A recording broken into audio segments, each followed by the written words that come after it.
Welcome to the Ideal Spaces Working Group podcast.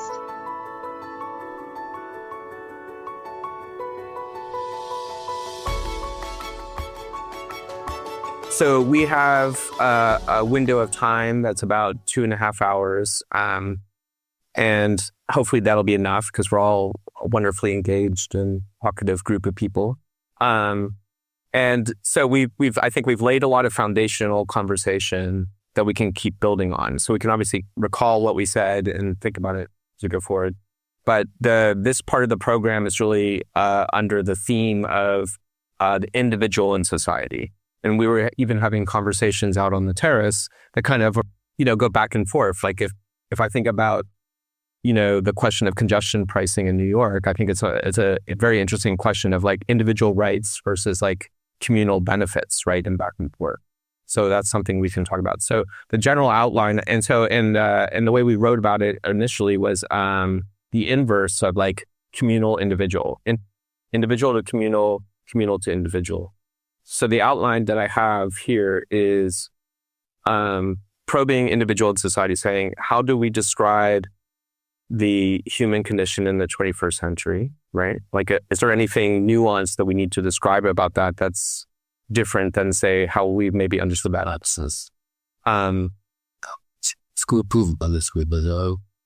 Is human culture evolving such that our social needs are changing, right? The answer to those two questions, does this challenge the view of Aristotle's concept of zoon politikon, right? And then reflecting on inverses, the communal to the individual, individual to communal. And I ask questions like, how strong are human bonds today among strangers? Is there camaraderie amongst people that live and work in close proximity? What are the current examples of a strong communal experience or condition? And has the communal transformed to the partisan tribal? If this is so, can this transformation be reversed?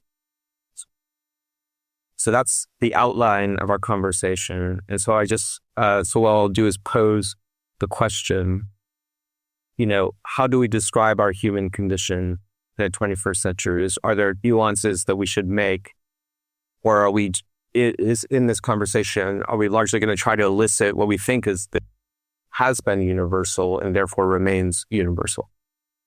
So what do we have to say about the human condition in the 21st century? What a question. Very broad. Well, I'm a bit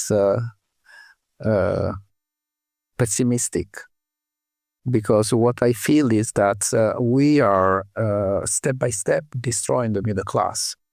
There is now some big discrepancy between some very little number of people that are becoming richer and richer and richer, and people that are getting poorer and poorer.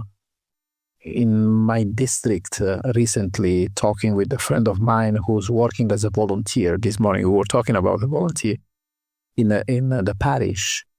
She was talking about normal people that used to belong to the middle class of my district, that during the night, when nobody can watch them, go to the church, because at the church they are offering food and they're offering dress codes to those people that no longer arrive at the end of the month. This is terrible.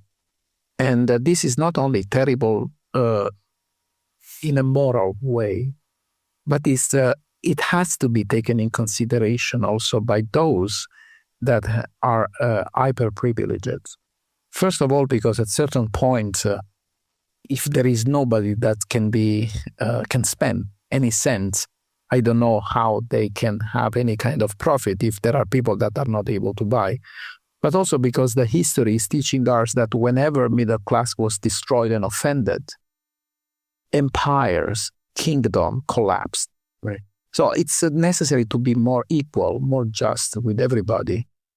And in this moment, the 21st century, to me, it's something that is completely moving in a very idiot way, because there is someone that is moving the puppets that is manipulating the media, the information, that is brainwashing people with panem et circenses, and is not understanding that he's demolishing his own foundation. If the foundation collapses, he is going to collapse together with all the others. So that raises a question. You say, the history of the world has moments of that sort. And I even read in the Wall Street Journal, right, a kind of place where capitalism, the free market is sacred. They actually, one of their authors wrote that article saying he was trying to promote that capitalism and democracy go through essentially their own cycles of creative destruction, which of course capitalists love that expression. And in essence, it maybe raises people up at a certain point, but it'll inevitably its distortion might lead to, the kind of, really out of hand, disproportionate wealth to poverty. And then that usually leads to revolution, right? And then this author was arguing that makes a correction, and then maybe we're off on a better platform from that point. Regardless, I think the point I'm trying to make is this like the human condition just showing itself in different contexts from the ancient world to the modern world? And we keep confronting, like we talked about ego and greed, or ego, and I guess we can put greed into the mix before, about how that distorts. So are the problems that we're facing in that way a new condition for the human creature, or is this just a new manifestation that is in a new context? Yeah. It's a cycle. That's a cycle. It could be a cycle in morphological terms, of patterns of development. But the question is, in my eyes, and as far as I experienced it in my former job, in concrete terms, yes, the question is the question of magnitude and of quality. No? One thing is there always existed a cycle. Other thing is which levels of discrepancy are reached in which periods of time, and this leads to irreversible effects as a pure technical. The third aspect as regards, this is an important aspect of the human condition, for instance, as regards this diminishing the middle class. Other aspects of the human condition of the 21st century we addressed in the morning, at least we addressed it. The question is, do human beings need a real physical place for their identity? Not to speak about citizenship, but this is far, far out of the way now. No? Just the basic lived identity. Do they need real physical places for feeling some kind of community? And before that, do they need community at all? No? As a true community. And then we would have to define what is true community. And then we have to recur to the classical traditional understanding of community as a longer lasting entity. So this is no internet community I can change ad libitum, but it's a place where I belong to. No? Okay. If it belongs to the human condition that these things are at least eroded, no? And then the question is, how thoughts will go. No? Here again, what is the quality of erosion? So we have this erosion process also as a historical pattern, but here again, the quality of erosion. And magnitude. And the magnitude. And then we have a way of no return. And this could be the 21st human condition, the 21st century human condition already. The third and last one is this ongoing urbanization. If the majority of today's world population is living in urban agglomerations, which are no cities any longer, these are just more or less amorphous agglomerations with some centers, some decentralized, dispersed former cities. And when the majority of these populations in these agglomerations is living in poor conditions, and this increasingly, this means in clear text there's a trajectory. The majority of the human beings will live in miserable conditions in slums. Point. Huh? This would mean the end of culture. That's it. No? But it's also that when you have no longer anything to lose, exactly, you will do whatever. Exactly, you will do whatever.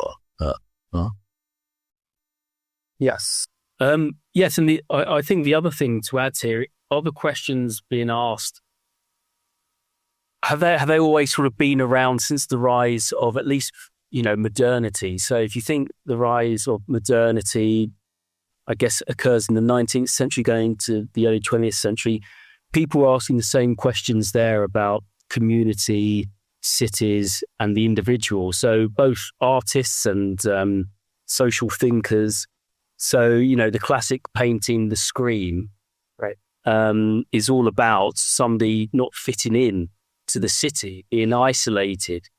And then in the discipline of, say, sociology, you have Emil Durkheim creating this concept of anomie, which is all about people not fitting in to these new cities. Even though cities are full of people, anomie captures that point where you feel out of place and disjointed. Now, these concepts were being bounded around, and artists were saying this in the early 20th century, and actually some were saying it obviously before that. So are we asking old questions? Right. Or there's no harm in doing that, but obviously we're asking them in new ways, perhaps for, the times we're living in, but they are ones that other people have pondered, in various ways, I guess.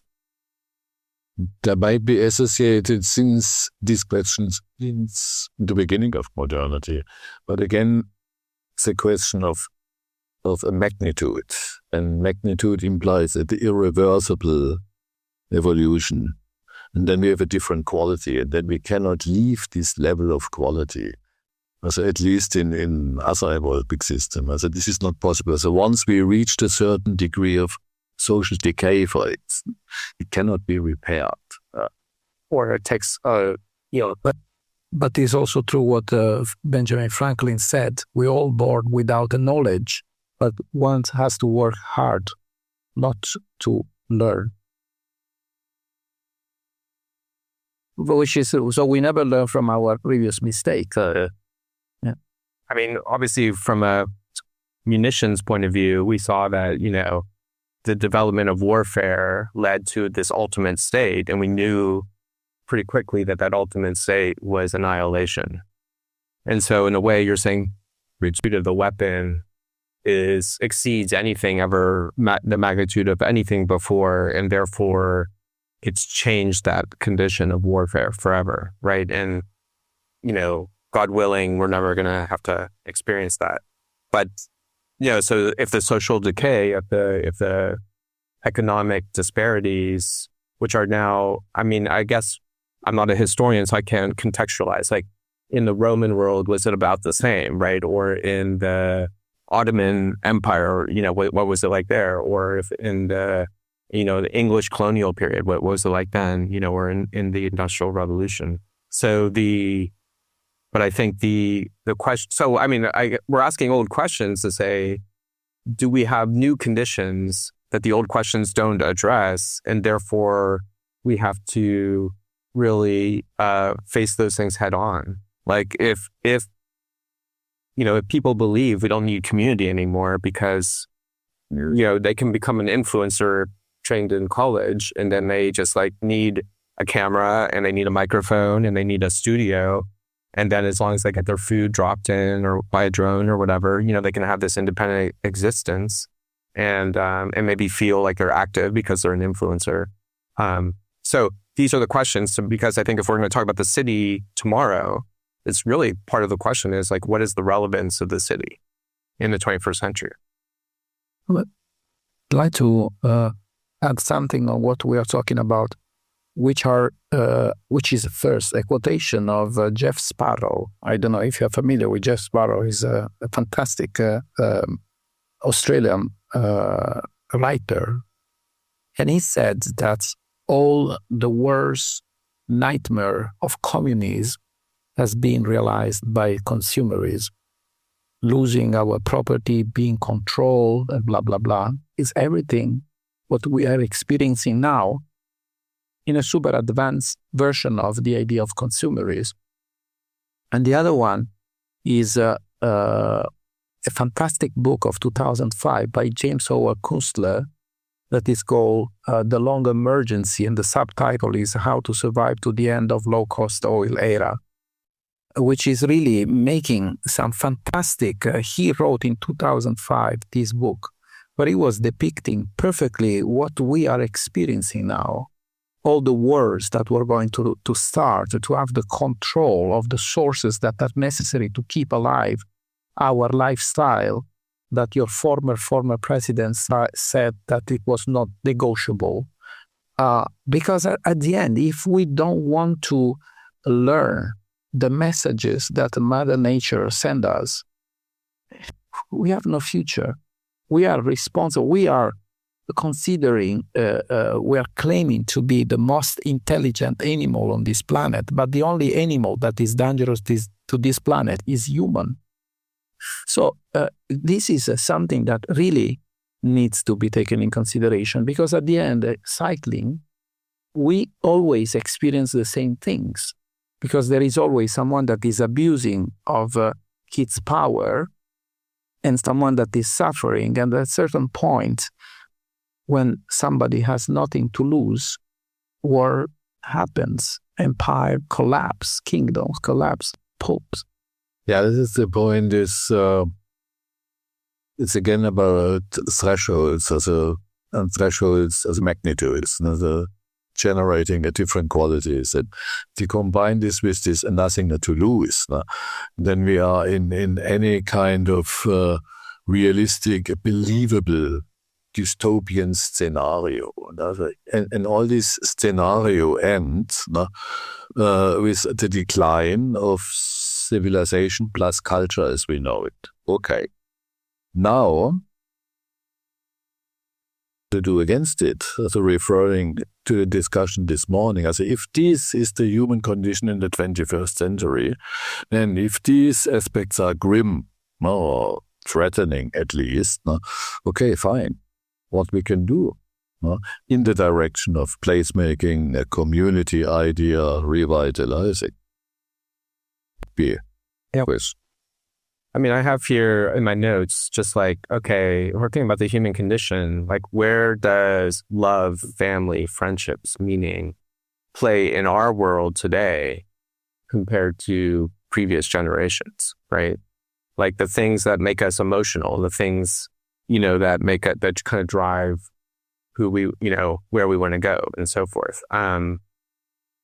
We know that friendships seem to be under threat. Like people are having smaller and smaller circles of friends.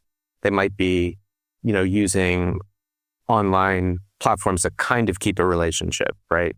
We know that, the diagnosis of mental health struggles is increasing. So I would presume that love, family, friendships, meaning those things remain important to us, but we're struggling to find space in our world to for those things that we think are important. We also, of course, we get desperate when our safety is threatened, when our health is threatened. But even, I think you were saying this about trying to do good things in your community. Do we feel we're able to thrive and flourish the way that we ought to be able to do in an advanced society, right? With all this technology, with all this learning. Yeah, one you and then you. At Ideal Spaces here, we've been doing a series of interviews with 15 to 25-year-olds based on a conceptualization of the whole idea of internet to isolationism to depression to nihilism. And what we found up to now in talking to the people we found is most of them want family. I mean, they want to have a family, in the future. But they have really problems at the present with the conceptualization of peer group and sharing with their peer group. And they also really feel very, very negative about society.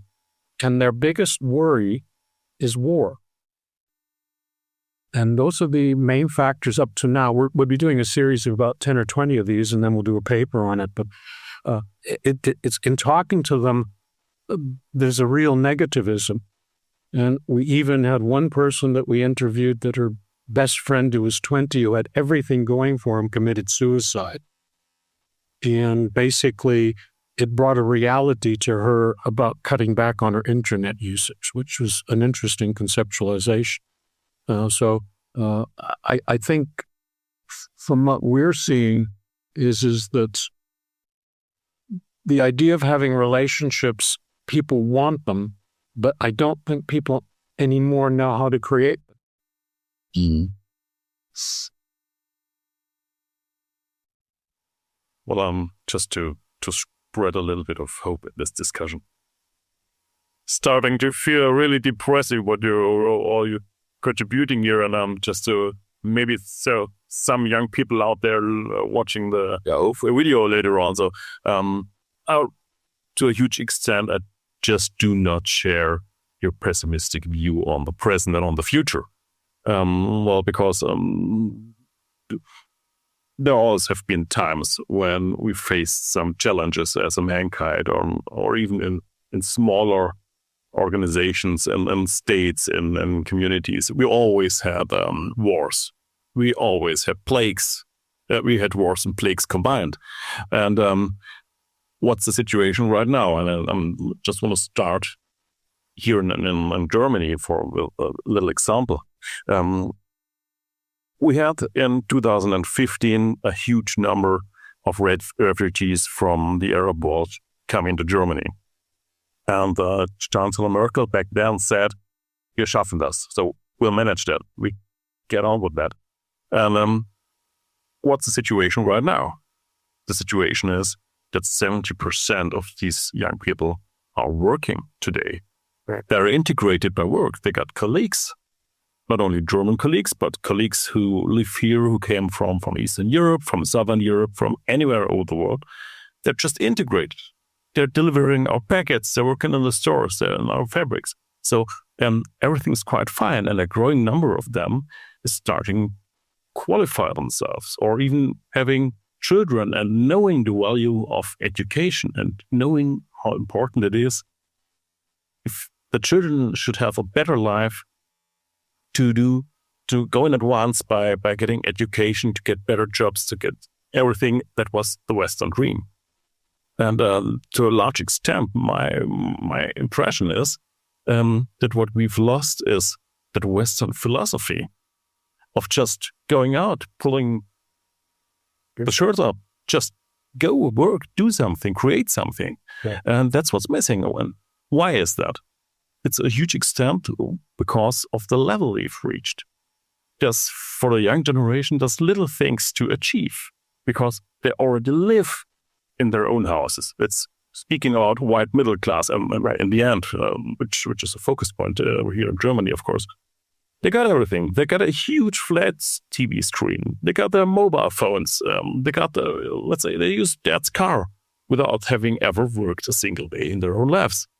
So what's the better state they should strive for?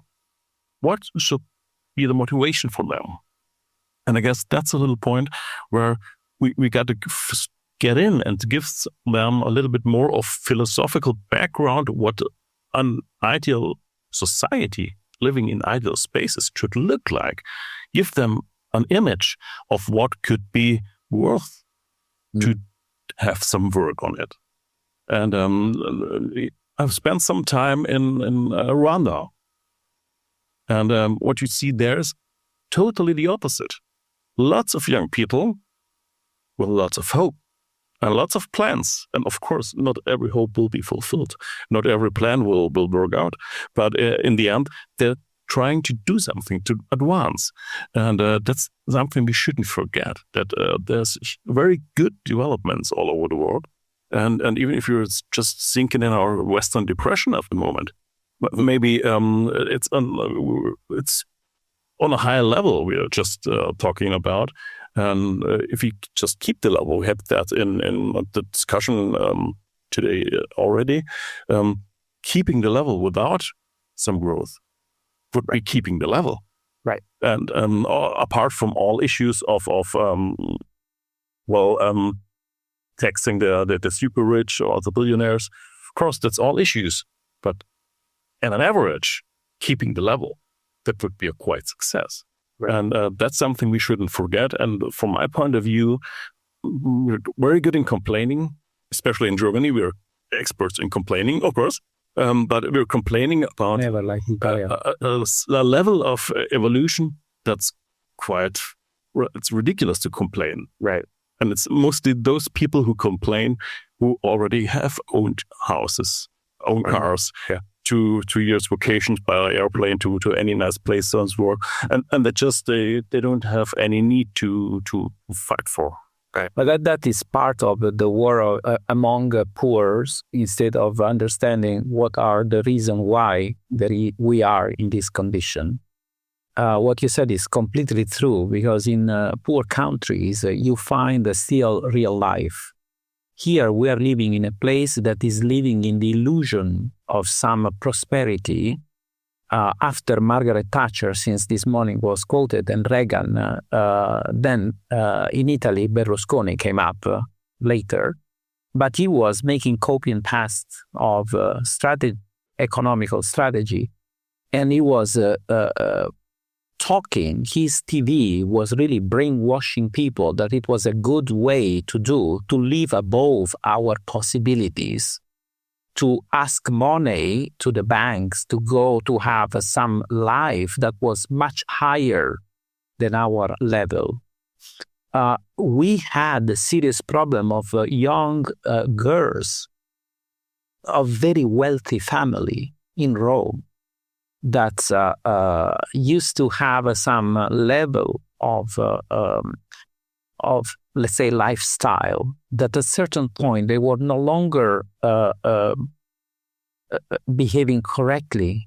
We had a minor that were prostitution for high society, simply because that was a way to have some life above the possibilities.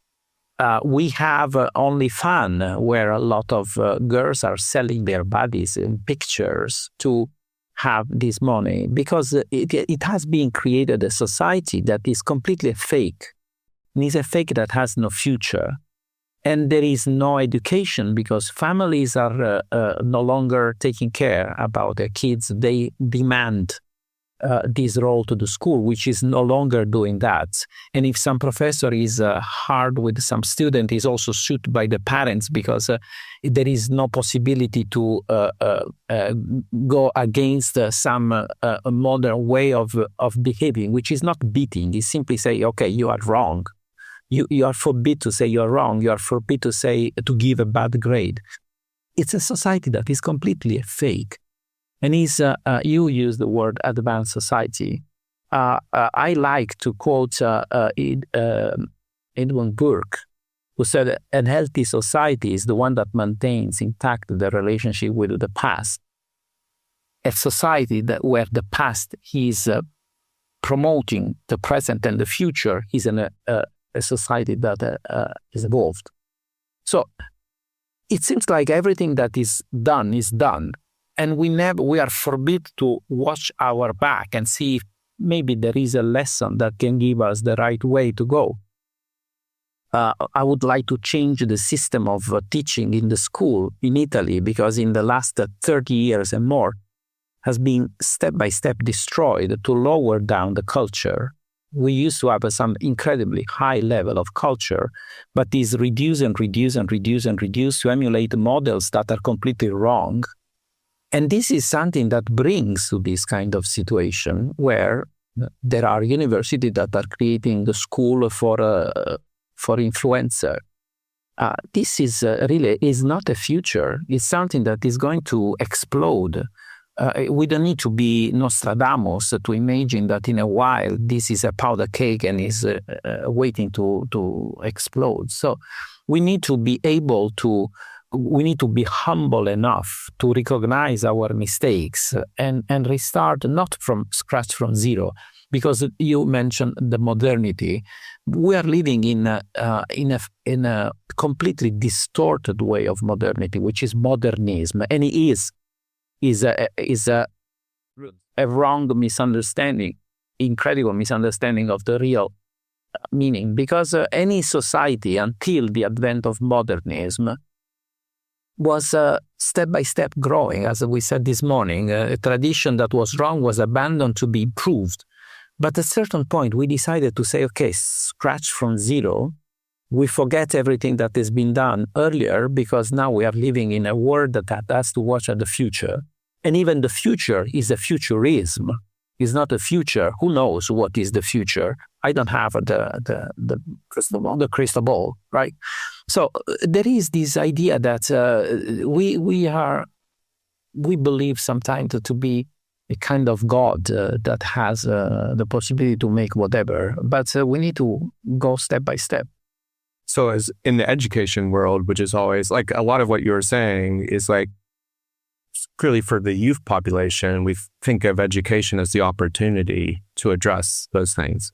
My son happened to end up in New York, you have to fight to the death to get your kid into a public high school, because you have like all these choices and it's like a crazy system.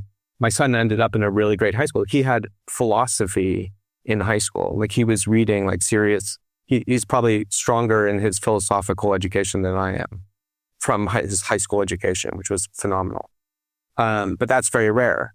When I was preparing the Thomas Edsall article that I started with at the beginning of our session today, where he asked the question of these scholars about democracy in social media, one of the scholars said, let's think about the youth today in AI. And I see this in my classroom. I think any of us who are teaching see this in our classroom. And it's even a big thing on my campus right now about the use of AI. I've seen for years now, I have the students' desk, they have their laptop or a computer in front of them. And I say, let's go to Google Earth and let's go look at this town. And we're going to zoom in on Google Earth as an example of an interesting urban condition. And they will start typing, and it's clear they have no idea how to spell anything. And they're just like throwing vowels and consonants at a machine and hoping the machine is going to interpret, right? So now you have AI. And so faculty all over the world, I'm sure, certainly I know in the United States, I think in other places, are struggling that how to get students to do any writing. Because now all the writing is largely generated through AI. Every writing assignment. And the readings that are supposed to be leading to the writing almost never happen. Students are not, you assign them textbooks, you assign them text. It's really almost become impossible for faculty to try to figure out how to make that happen. So think about the future if young people are literally not reading for themselves. It's just that alone. What does that mean about critical thinking? What does that mean about creativity? I'm not to bring pessimism back to the table, but to say. But at the end, it's not it's necessary to be realistic and honest, because if we say, okay, it's fine, we don't open the debate and we don't bring the youth to understand that we are not their enemies, we are not the boomer, as they like to call ours, but is something we simply want to open their eyes, because they don't realize how wrong is this idea of making the life so easy. Because life is not easy. If everything appears easy, anything that is a little bit harder is a void. And this is not only making difficult the way to grow, but is also something that is switching off their brains. I remember when I was in the school as a student in the high school, we were making calculation without a calculator, my first calculator was when I was at the university to make the exam on science of construction. So we were making radical 2, radical 3, all by hand. We were making everything by hand. Now, who can make a simple multiplication? This is a serious problem. And things are getting worse and worse and worse. And now even writing is becoming a problem. When I give a test to my students, I forbid, I refuse honestly to write a paper on computer, because if I ask that, obviously they're going to download and I have to waste the time to read something that is not there. So I prefer to give a written text, a written test where they have to write, because that will be there. And then it will be something that is also making an exercise to their brain, because actually people are writing only in capital letters, those that are still writing by hand, because the rest is made by computer, and the computer is also making grammar correction. And this is switching off the brain. So I'm not enemy of young people. I simply want to bring them to understand the side effect of the easy life, because the easy life, as I said this morning, is something that looks as the greatest aspiration of the human being is to become a parasite. We don't need a parasite for the future. We need the humans. I mean, one other point I think to add, when we're looking at young people, I'm going here now, students I teach. Certainly in the UK, we've got some of the highest student university fees, I think probably in the world now. It really, really is expensive. When I went to university, I had it all paid for by the state. So I was a citizen of higher education. I had a grant paid by the state. I had my fees paid by the state. Today's students don't have any of that. So they're a consumer, right? They have to go to a private finance company to get a grant to pay their fees. So what this means is that their identity has changed. And this is with the rise of, it was Thatcher who started this. Strangely, Tony Blair really accelerated university fees. But it does mean that not only are they consumers, but although they sign up full-time, they effectively become part-time, so they need a job, right, as well as studying. So a lot of the times they're not in the class because they're quite explicit now. I'm working. So, and you can't really say much to that because universities, now we don't get money from the government so much. We're reliant on these fees that these students pay. So you've got to be careful. You don't want to start telling them off too much like you could have done when I was at university. Because as a citizen of higher education, a lecturer could say, we're paying for you, you're getting it paid for, make sure you study properly. But so when it comes to, I think from the student's perspective, they might say, well, you had the easy life. You haven't got the easy life. I'm working plus having to try and study. And I think that's one, certainly young people who go to university in the UK, that's one big thing that's occurred to our student population as this transition from being a citizen of the sort of higher education culture to being a consumer of it. And it's changed the identities and I guess also the stress students go under, like I say, having to hold down a job plus study. And I think, we have the same issues in UK universities with AI. How do we make sure we don't set coursework that students can just do via AI, and how to be sort of innovative and whatever? My point is that I think AI essays are at the moment, quite easy to spot because they tend to, the one or two I've seen, they just gloss over any in-depth debate. And it's just very, it is superficial. That's right. It's very descriptive and superficial. But I think that's the thing. Young people, I think they are. Sorry, just one last point. I think certainly in the UK, a few years ago when I was reading about their thinking, the young people are quite critical in the UK, and their voting patterns until fairly recently would certainly be more for the left, despite being hammered with lots of problems these days. And maybe that's why they would vote more for sort of leftist candidates than certainly for the right.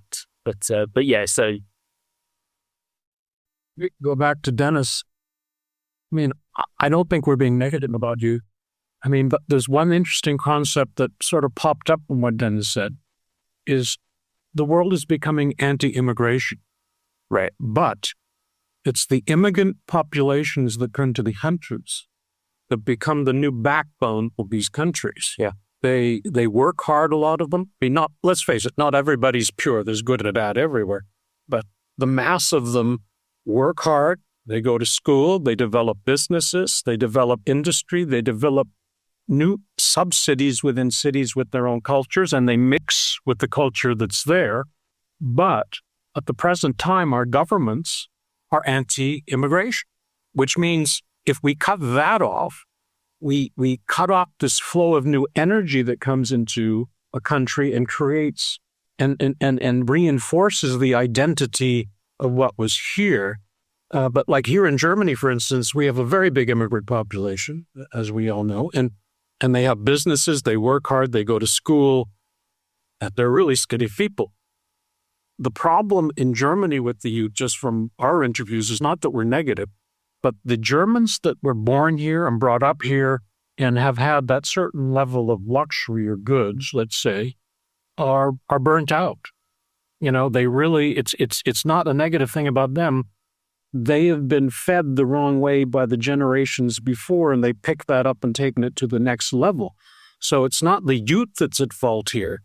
It's the generations before that have not instructed them the right way to lead their lives and to be in society and to use community. Because 20 or 30% of even the local youth are looking forward, as I said, to having families, and they want to have jobs and they want to work. Great. But the problem is our government are not listening, and we as adults are not listening to the cries that are coming from them saying, we want to be heard. We just ignore. And that's really where the problem is. So it's not a dislike of youth. It's basically youth is not being given the opportunity to basically, I guess you could say, allow themselves to say what they want and what they do and have an open dialogue with people, because we block it as the generations before, because we're scared of youth, because youth means change. Right.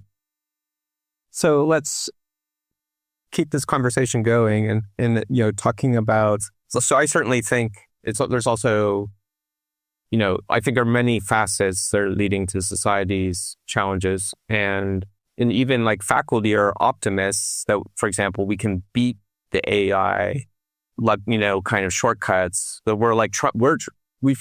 I feel the pressures on my shoulders to help the students avoid the shortcuts that are undermining their own ability to learn. And I try to work with them all the time on that. I think placelessness is another part of the question, why you feel maybe directionless, even though they have so much luxury at their fingers or have so much privilege. They have a phone in the car, access to the car. They have access to education, pretty solid education, so forth. So, I grew up in a suburban American world, and I've always compared that to, what I could do after when I got the choice to decide where to live and how to live. And I compare it to, say, other people I've grown up with, or my wife was born as an urban girl and has always wanted to be living in a big city. I think placelessness is a reason why people, there's probably a lack of autonomy when you're living in a placeless condition. The more that you're shackled to, say, a car as a means for all forms of life, that's a shackle on your ankles. The idea of just like running into people that you don't know, how much interaction do you have with strangers on a daily basis, I think is related to place and also a sense of connection to humanity. So I think we should think about placelessness. And as we talk about the city tomorrow, I think this is going to be part of that conversation. if we're thinking about the human condition here still for a little bit in the relationship of individual to society, I do think the pandemic was the pandemic was horrific. And we know that the world history is filled with, with pandemics and public health, crises like this. The pandemic was interesting in the 21st century that it, we felt like there were few things that could unite every person on earth. But in the pandemic, we were all experiencing, the pandemic in one way or another. Obviously, some people were much more exposed than others, but we all knew it was happening. We were reading about, places in Australia or in Vietnam or in India or wherever. We were learning about the way that they were trying to adjust to this condition, which fundamentally was telling us we need to stay apart from each other because we're going to make each other sick. And that led to the incredible humanism of, say, people singing out their windows. I was walking my dog, Manhattan was deserted, right, during the pandemic. And I was walking my dog one day and a gentleman was just sitting by Central Park playing his violin to himself. It was just the banging of the pots out the windows when you were trying to honor all the first responders and caregivers, right? That was a pretty remarkable human moment. And you were saying, I think, that it seemed like we had some camaraderie. We had some, we were all desiring to, get through this and show, and we obviously cared. The first moments we were able to, go back to a park or walk down the street and it was filled with people. It was kind of a remarkable moment, right? So that disruption, it's all, it was a scourge on society. Many people lost friends and family and dear friends, but there was also a life lesson in that humans throughout history have experienced, which is going through all that suffering and then feeling like the human spirit coming out the other side. And it seems like maybe that's dissipated a lot already, but I think that was an incredible moment for us to reflect on the importance of human contact in daily life, the understanding how social, even the most superficial social contact with people is beneficial to our well-being. And so I think did the pandemic teach us some new things, or did it reset any conditions about our humanity? Yeah.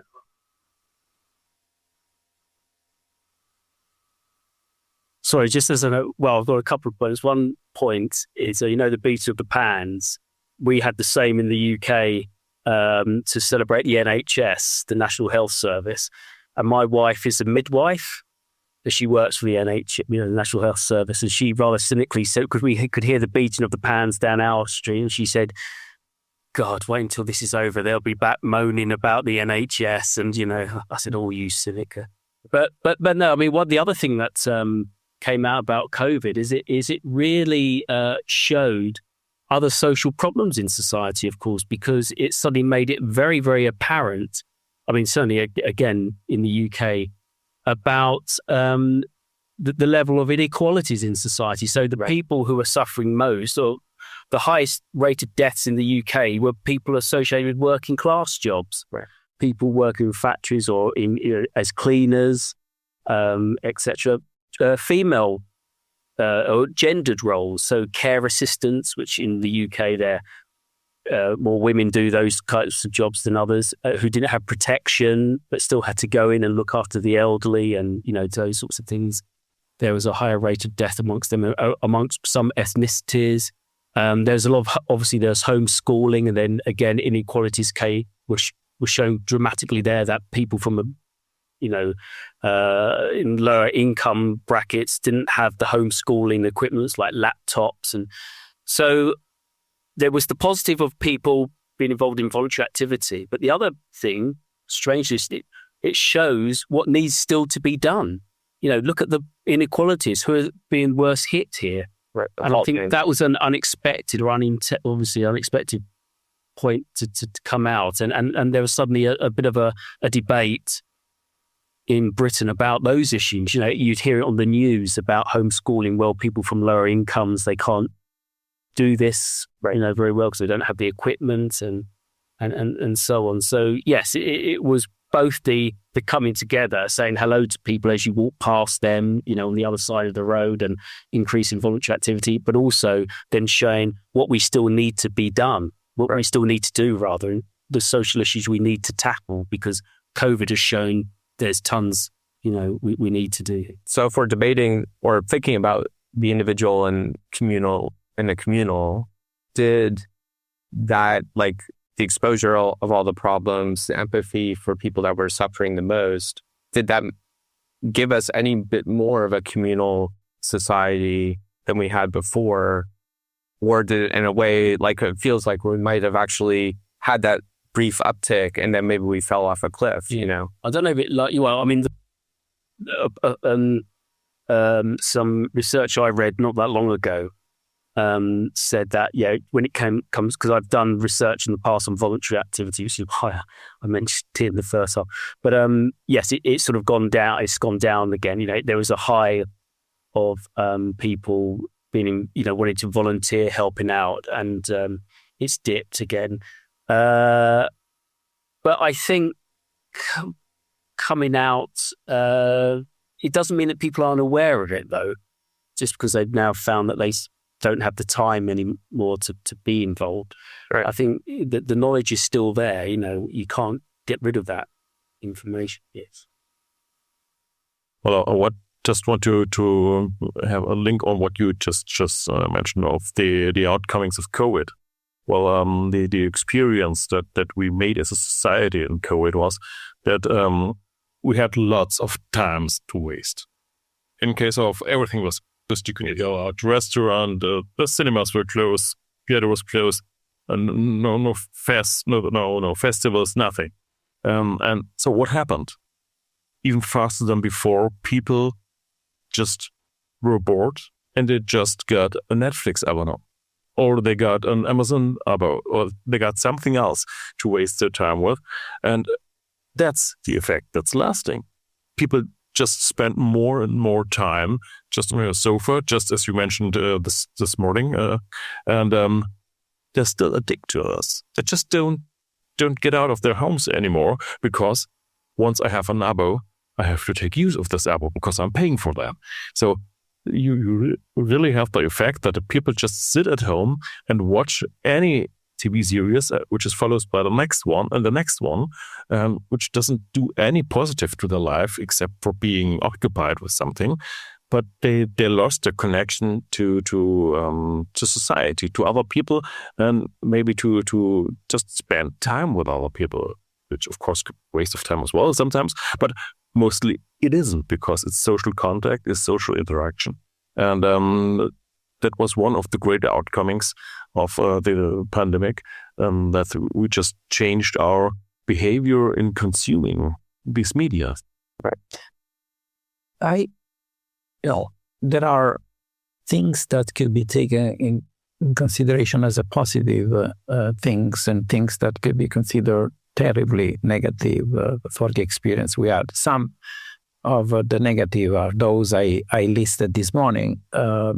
This also idea of pushing to teach from remote, to me, was completely wrong, because this was causing a serious problem. But I remember a Washington Post article that were talking about, I was really impressed, because it was talking about Italy as a social lab to see up to where it's possible to impose restriction and dictate in some way the way to do and control people before having rebellion. Because honestly, the way it was managed in Italy, the pandemic was terrible, and the side effects on kids were horrible. The amount of depression and more serious things that come later, especially in the generation which today is the one between 24 and 20, is terrible. If reading the data is absolutely terrible. And on those days, we accepted what was happening, but then learning that at the end, someone that was raising some doubts about some measure, that was arrested or was, fired from his job, knowing that they were not that wrong, that is something that is causing horrible future possible consequences, because knowing that in the near future, if anything is going to happen, people are going to probably to do something that could be really bad. So I think the way it was managed was really, really bad and wrong. And since we have to consider the youth, I think those that were the more fragile on those days were those that were more than all the other punished. I remember, for instance, how at certain point it was obliged everybody to make a vaccination, and how doctors were afraid to say, okay, you can avoid. And we had a problem in my family, for instance, with a son that was already allergic on many different things. And his doctor's allergologist on those days, unfortunately, was in the hospital for some accident. So she was not signing any documents to say that my son was possible to be excluded. And so the doctor of the family obviously didn't decided to take a responsibility. And so we made this vaccination in the hospital in a secure place with 4 hours of control if something was happening. And nobody knew anything about the long-term effect. And 1 year later, we had some horrible situation because we discovered that his immune system was completely destroyed. And thank goodness it was recognized as a side effect. And but in the meantime, we did this only because at a certain point he was imploring us, please, I need to do it because I would like to go to the school, I would like to go to the gym, I would like to go to the cinema. And without having the vaccination, he was forbid to do it. And then we solved that problem. And 1 year later, he had the reaction on the medicine he took to solve the problem. So this is honestly unhuman, unacceptable. And in the future, we don't know what would be our response, because we responded to anything. Even for me, it was a problem, because when I made the booster, I had some increase of the blood pressure never had in my life. I was absolutely shocked. So I understand the restriction, I understand everything, but if medicine says that it's necessary to make the right tests before using on guinea pigs things, I think it's necessary to allow those that are doubtful at least to be free to say, okay, I will do it only when I'm sure, because I'm not opposed, I'm not anti-vaccine, but I'm afraid because I don't want to have the side effect as many people unfortunately had. And with the 4 years of delay now, we know that a lot of cases have been recognized as a consequences of that. So, now I don't want to depress anybody, but we need to. But it's just to answer a little bit. Okay. I'm totally with you that of course there are many individual cases that were quite severe and vaccination and so on maybe caused some problems. But to raise it up again to the societal level, what happened there? And as I've been in charge as a mayor of a city with 20,000 inhabitants, the first news we got from Wuhan was that about 2% of our inhabitants would die during the first wave of corona. That was the scientific date we had. So we have to take this into account as well. And every person in every government in every country in the world, of course, is due obliged to do the best and to prevent whatever he can do.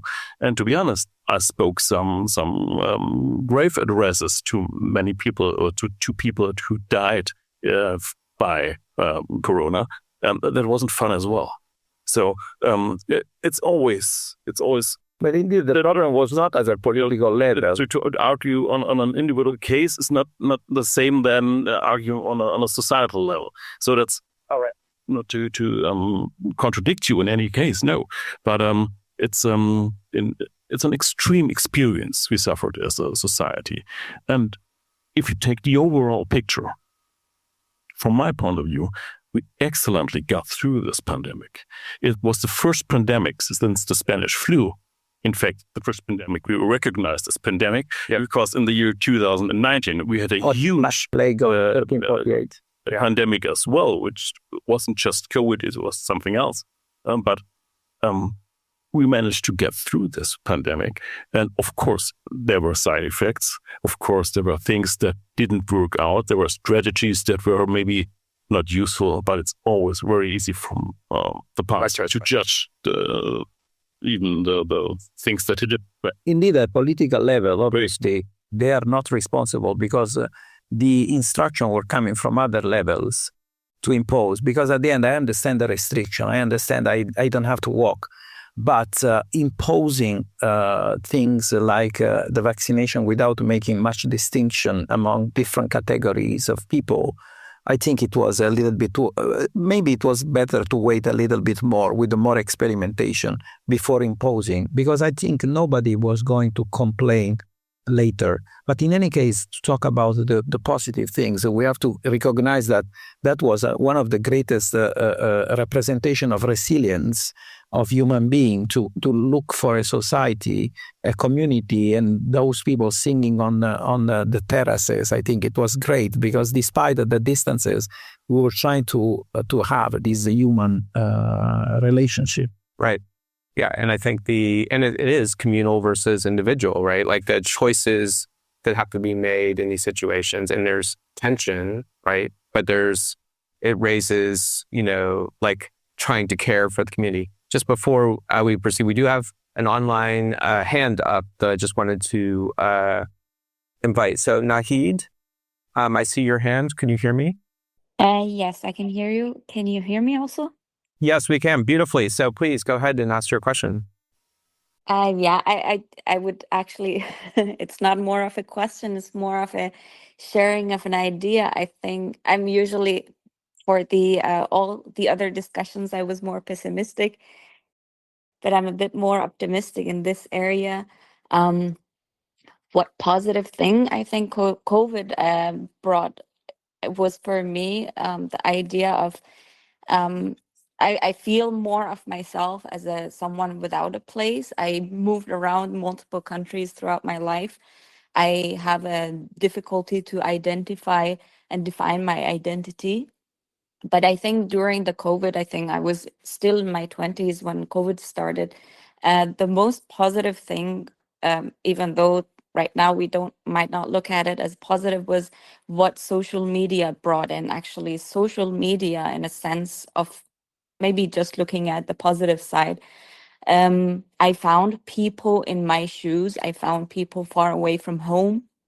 I found people far away from their families, worried and sick because they can't do anything for their families. Their hands are tied. And this actually built a sort of a community for me that I still hold on to after 5 years after COVID, that I found people who are in my shoes, who face the same challenges and difficulties that I faced in my day-to-day life.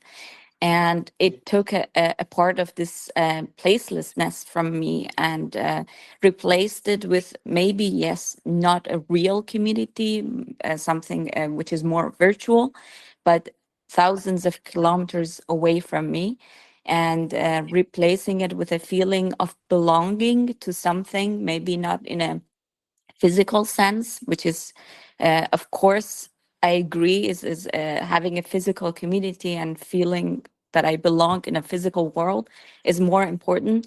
But I think we need to also consider we don't always have this privilege of finding a physical place to belong and defining a physical place as part of our identity.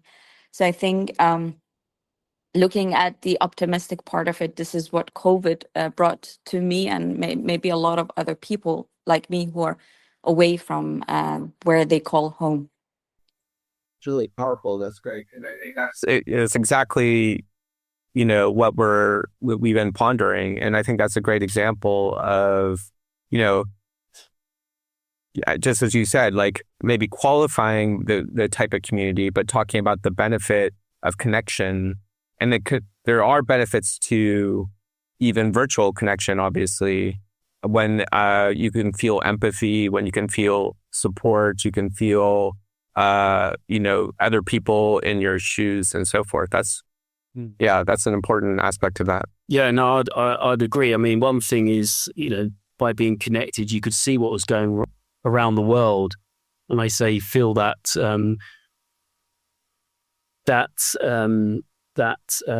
connection and gaining knowledge. I mean, we could see in the UK before it really hit us how it was happening elsewhere, and the awful nature of it, and we were hearing other stories going on. But the other sort of point that sprung to mind for me as well was the sort of sense of belonging to nature that came about from COVID. I mean, certainly in the UK, there was, people were encouraged to go into open spaces, to green spaces, not just your local park, but maybe to try other sort of places. There was social distancing, but all of a sudden there was this big awareness of health and open spaces and green spaces, and how you could connect to nature, and how it's in your interest to do this as well. And this free resource we've got in order to feel healthy in a sort of it's with mental health, right, as well as just seeing nature and walking around after being isolated through COVID. So that was another element, I think, of a sense of belonging. People's eyes suddenly opening up to the importance of getting out, right, from their immediate localities to go somewhere like a big open green space. So that certainly was a big thing, which in Italy was forbidden because it was allowed only to be in 300 meters from your home and nothing more than that, only for a few hours with a certificate that was saying exactly why you were in the street, where you were going to buy something. So these differences, country by countries, were absolutely unacceptable. Well, even within, even within the UK, when it came to social distancing, the government kept changing how far you could be from somebody.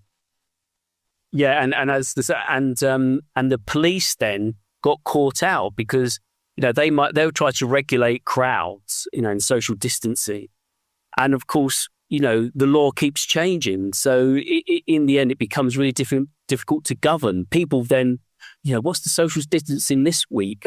And then the police, if there are any elements of people coming together there were protests under COVID, right.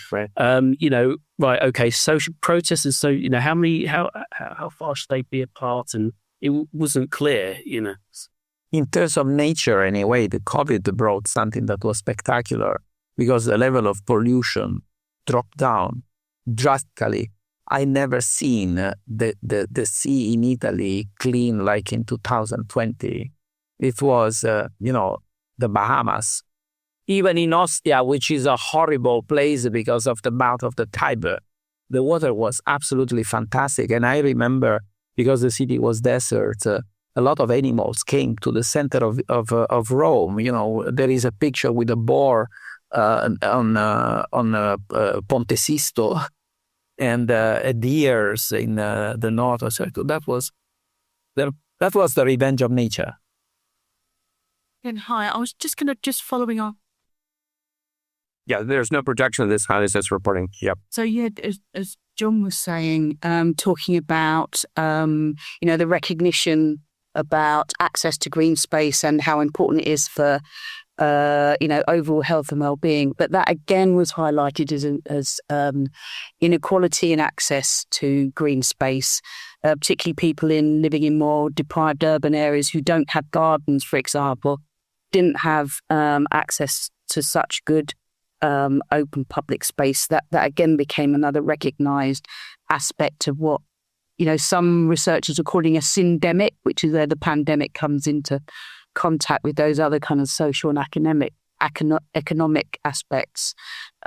Also, in terms of, you were saying the difference in, or some of those issues around different, or the tension between individual and wider societal kind of freedoms and around the public health. So I was in a hugely privileged position to have worked in the government's Department of Health. That's where I first went to work there, and in the pandemic, and worked in the National Technical Policy team. So I absolutely understand that in hindsight, not some decisions weren't always correct, but the policies at the time were very much guided by the scientific advice, and of course that evidence evolved over time. And then what happened was that the medical and scientific advisors were obviously giving advice to the government, who then had to make political decisions. And, some political decisions didn't always take on board the scientific advice. And also sometimes, advice wasn't always keeping up with what the evidence was telling us. So I think, everyone kind of did their best, but you're not going to get it right every time. So exactly to that point, a fascinating part of the pandemic was in neighborhoods that suffered from a lack of open space, there were creative views of how to create new open space. So, for example, in New York City, the Open Streets Network, project took off during COVID, and all of a sudden, big zones of pavement that were dedicated to cars suddenly became closed off and became community space. And now you had people doing yoga together in the middle of the street. You had kids playing games, right? And it was, I worked with an author from Pratt Institute on research she did during the pandemic, and she was looking at this. And in Brooklyn, even when you had where people were privileged with having Prospect Park a few blocks away, one of the great urban parks in the world, when the decision was made to shut down their street, they didn't go to the park, they went to the street, and they would put chairs out, they would lay on the ground with blankets. Every night it was like a festival in that space, because they had a new community space they had never had before in their neighborhood. And they were so enamored with that what that meant to them in their neighborhood. And so that is like, I guess everything might see this upsurge and down. Some of these same spaces today are dropping off a little bit. It's hard, this city is not supporting them maybe as much as they should and so forth. But where they're maintained, they're cherished. They're cherished not only because they're interesting open spaces, it's like a new piazza created in your neighborhood that never existed before, but I think there's evidence that they found a new communal space that they'd never had before, and it's important to them. Yes, the G where's not here. City. Don't tell us the city. Just, are you in a big city when you were going through Corona, or a smaller city? So I can actually say it. So I was in Karlsruhe, the same city that you are in. Yeah, we're Karlsruhe. That's interesting. So I know Dennis before he left was saying that a lot of people turned to streaming, and they became couch potatoes, couch people, whatever the term Ettore was offering. Certainly, in New York, the number of people running as a recreation went up and is being maintained. People appreciated the outdoor space, they appreciated health, they appreciated the effects of that kind of exercise on their daily habits. Even the work flexibility allows, for example, people to finish their Zoom call, go out for a run in the day, which they could never do if they were at the office. And when in good weather, like because I live in a city of 8.5 million people, when good weather hits, the first great spring day, if you go to the sheep meadow in Central Park, there's like 100,000 people there who just like all came out because it's the first great day of spring. And where did they want to be? They wanted to be in a beautiful outdoor room. And not only that, not by themselves. They wanted to be surrounded. They're totally happy to be doing that in a communal way with thousands of other people around them. So that gives me hope, right? That there was a newfound view of nature. There was attention to health. I mean, it's not like it was a panacea and all of a sudden we've solved all these problems, but I think it helped reset some of the questions about meaning, importance of life. I think at the same time, maybe we are just scarred in ways that we can never even possibly imagine, right? Just having been locked in your apartment, for this long time, like we're still the facts, but I think there's some aspects that are inspiring. As I said, in Italy, there is a funny video. It's not that funny, but it's funny. Because there is a guy that used to run on the beat and was arrested by the police at the time, and he was completely alone. That's a story. But since it was not possible to do any kind of activity, during the pandemic, I enjoyed a lot to invest my time on my passion page. I made, thanks to the media, I made a challenge that became a worldwide challenge. That was a watercolor a day keeps the COVID away. And I was making watercolor dedicated to my students because with my school, we are doing a kind of grand tour in Italy. They come 1 year, they have to be spent, it must be spent in Italy to learn directly from places. And since it was not possible to travel, I decided to make this kind of ideal journey. And every day I was making a watercolor, unfortunately from picture instead of being en plein air, I like to do, dedicated to my students that were blocked in the US because they were obliged to return to the US. And so they lost all the field trips. So I made 42 watercolors for 42 days of... Right.